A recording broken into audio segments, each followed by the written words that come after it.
Hello, I am Dr. Sanjeewa, dissanaYAKA, and I am today going to do the lecture on the female reproductive system.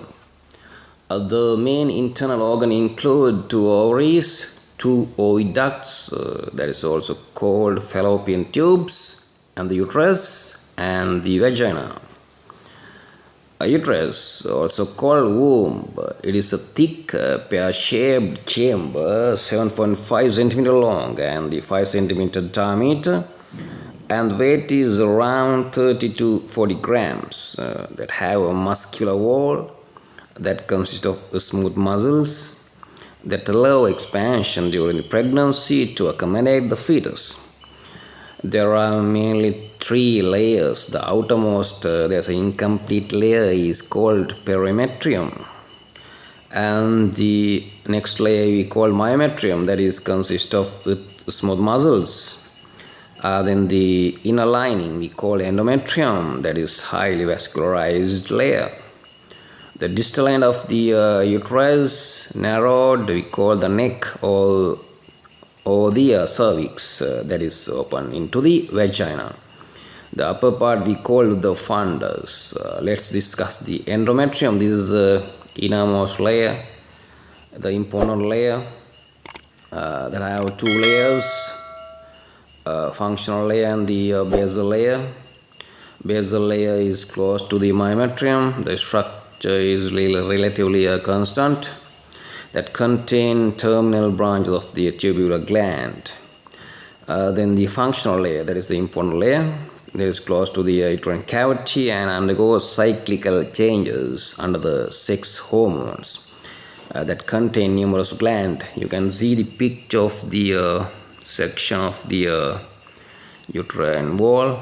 You can see the perimetrium, then the myometrium, and then next to the next layer is endometrium.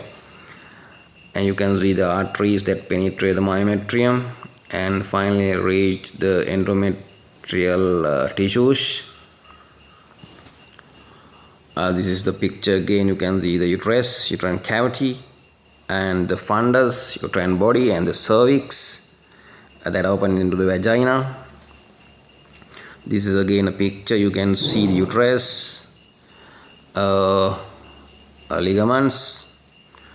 Uterus held in the pelvic cavity by the various ligaments, mainly the broad ligament and uterine ligaments. This is the cross section or coronal section of the various structures related to the uterus. You can see the bladder, you can see the rectum, you can see the ovaries also. This is again the anatomical dissected section. You can see the uterus, bladder, rectum, and various anatomical structures. This is again a picture, internal view of the pelvic cavity. You can see the fundus of uterus and the fallopian tubes and ovaries, the cavity of the pelvic cavity. And the ovaries. Ovaries are female gonads that are flattened and oval, 5 cm long and 2.5 cm wide. The weight is around 6 to 8 grams. That appear pink yellow, and the consistency is nodular, that is found inside of the uterus, that is held in the abdominal or pelvic cavity by the ligaments, various ligaments. Mainly the ovarian ligaments, means ovarium and suspensory ligaments. In the ovary, female gametes store and it develops. Ovaries produce female sex hormones that needed for the physiological changes during reproductive cycles of females. This is a picture of the ovary. There are various stages of follicles. You can see ovaries. Ovaries have two layers, mainly inner metal and outer cortex. Outer layer consists of connective tissue and covered by the germinal epithelium and contain ovarian follicles in various stages of the maturity. Let's take a follicle. Each follicle consists of oocyte, that is a partially developed egg, and surrounded by the supportive cells. The supportive cells protect and nourish the oocyte during the development. The ovum is discharged from the ovary at the secondary oocyte stage. That should be remembered. That released at the secondary oocyte stage with the first polar body. This is the picture of the follicle. This is again a picture of follicle. This coronary area, the supportive cells. There's a cytoplasm, large cytoplasm, and the nucleus and zona pellucida, the layer that separate the supportive cells and the ovum. The secondary oocytes divide into mature ovum and second polar body. If the sperm penetrate the secondary oocyte, that should be remembered. Human ovum is round, contain 23 maternal chromosomes and has large cytoplasm. That should be remembered. And surrounded by the numerous supporting cells.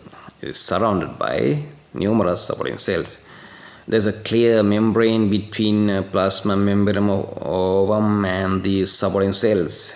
That is called zona pellucida. This is a picture again. You can see the zona pellucida. And this is the histological appearance of various stages of the follicles.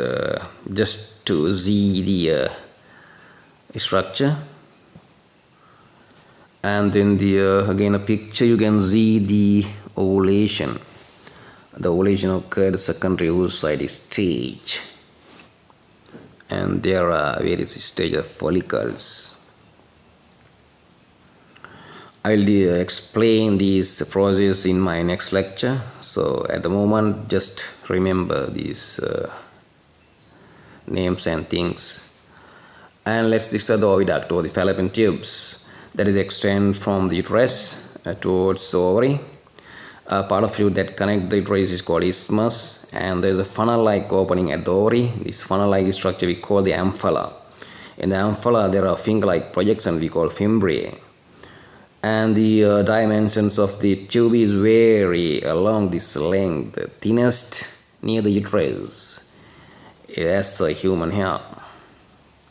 So the dimension is vary along its length.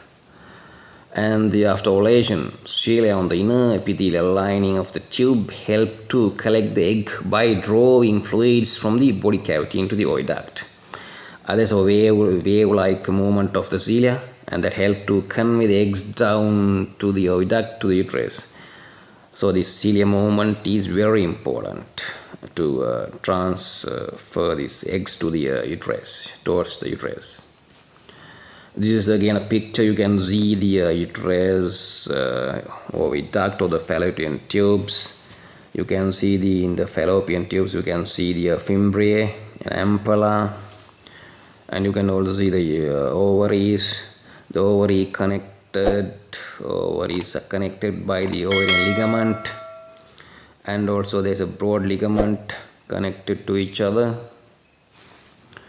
And you can see the uterine cavity and the myometrium, endometrium, various ligaments, and the cervix that's connected to the vagina. This is again a picture of the ovulation at the secondary oocyte stage. This ovulation process, you can see the picture. After the ovulation, the follicle transforms into the corpus luteum, and then it will transfer to a corpus albicans. I will discuss this process in my next lecture. This is again, this is the uterine tubes. You can see the cross section and the internal epithelial lining of the uterine tubes. These cilia move and draw the fluids into the uterine tube and the cavity that helps to convey the egg into the uterine cavity. This is the cilia. You can see these are cilia. This is internal lining of the fallopian tubes. Let's discuss the vagina. Vagina is a muscular tube, is around 7 to 9 centimeter long. It is very distensile. The proximal end is connected to the cervix, that is parallel to the rectum, and close contact with the rectum. What are the function? Function is mainly in the sexual intercourse, after the sexual intercourse, that held the sperms and that allow passage of menstrual flow and the passage of childbirth. So the vagina is a very distensile structure. And thank you very much. In my next lecture, I will discuss oogenesis and process of ovulation, what are the hormonal changes during reproductive cycle of female ants. At the moment, you remember these things, and have a nice day. Thank you very much.